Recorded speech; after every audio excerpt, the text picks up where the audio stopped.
Get ready. 10 seconds. 5 seconds. Start. Unfortunately, the proper development of affiliated colleges has not received the attention it deserves. The vast majority of them is in the private sector and is subject to its strengths as well as weaknesses. While some colleges in metropolitan areas are very big, about 45% have an enrollment of less than 500. As higher education is spreading to rural areas, the proportion of such institutions is trending to grow. As in size, they also show a very wide range in quality. Many of these institutions have low standards due to poor facilities and mediocre staff, while some are outstanding institutions which can compare favorably with university departments.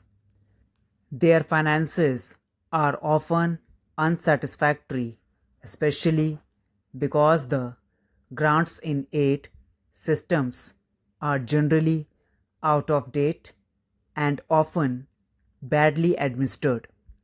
The university is responsible for their academic standards, while the state government are responsible for their grants in aid.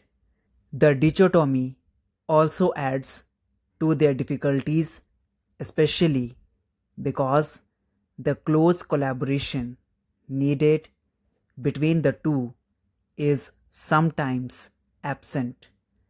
Added to all this, there is often an unhealthy rivalry between university departments and affiliated colleges or between the colleges themselves. I am of the view that in the larger interests of improving standards in higher education, it is necessary to concentrate for the next 5 to 10 years on improving the quality of affiliated colleges. Several measures will have to be taken to this end.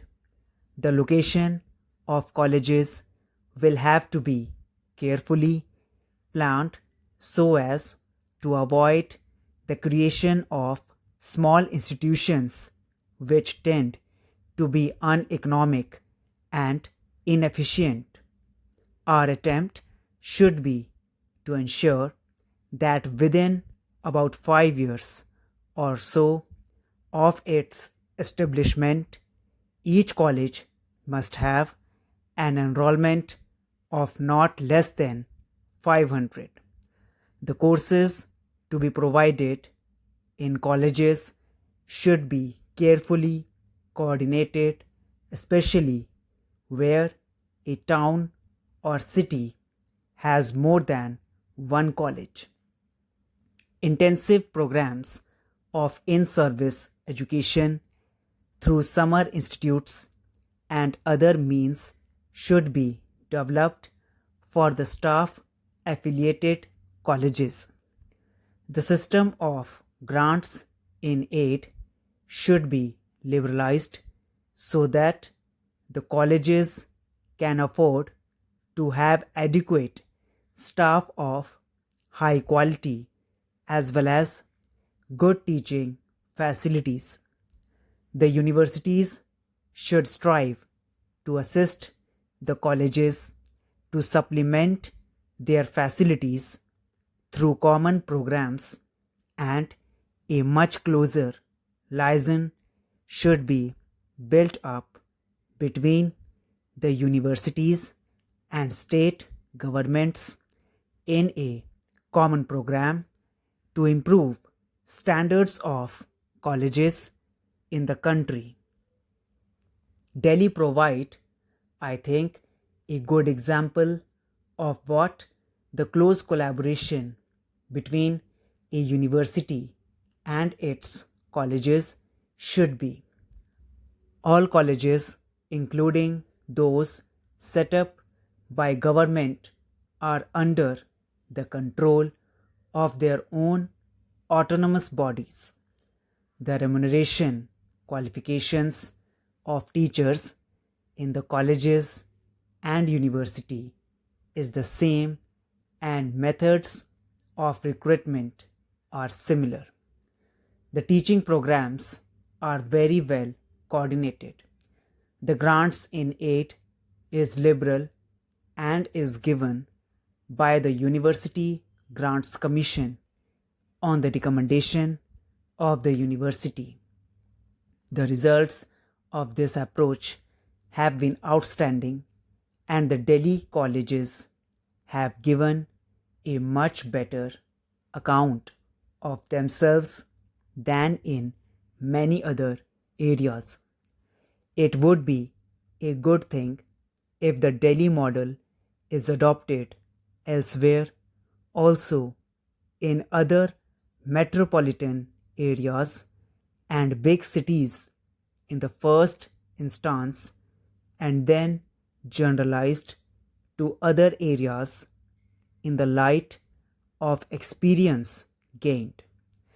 It would be untrue to my part as a university man if I did not share with you some of my ideas about the chief concerns of a college as a center of higher education in its educational work.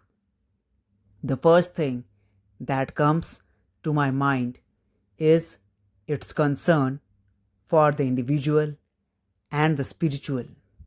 This may sound a little out of fashion, but I feel it is a vital concern. There is a dangerous tendency to neglect the things of the spirit in the overemphasis on material welfare. The final jurisdiction of education is an enrichment of life for individual human beings and the full development of their spiritual potentialities. Whatever else the college may or may not do, education in this sense should be its first concern.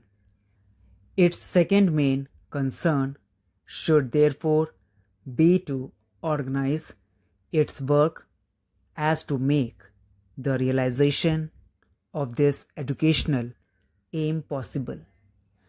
This implies mediation between the subjective mind of the educand and the objective mind concretized in the manifold goods of culture, mediation that is between the individual student and his culture, between him and the science, the arts, the techniques, the religious, the moral and legal codes, the social forms, the institutions, the personalities in which human culture is embodied, stored, as it were. But every mind cannot get its nourishment indifferently from any goods of culture. There must be a correspondence between the mind to be educated and the mind embodied in the goods of culture. The good college can never do too much to initiate the student into the process of the self discovery of his inclinations and aptitudes, and to see that the goods of culture selected to educate him correspond to his mental relief, which is good for future.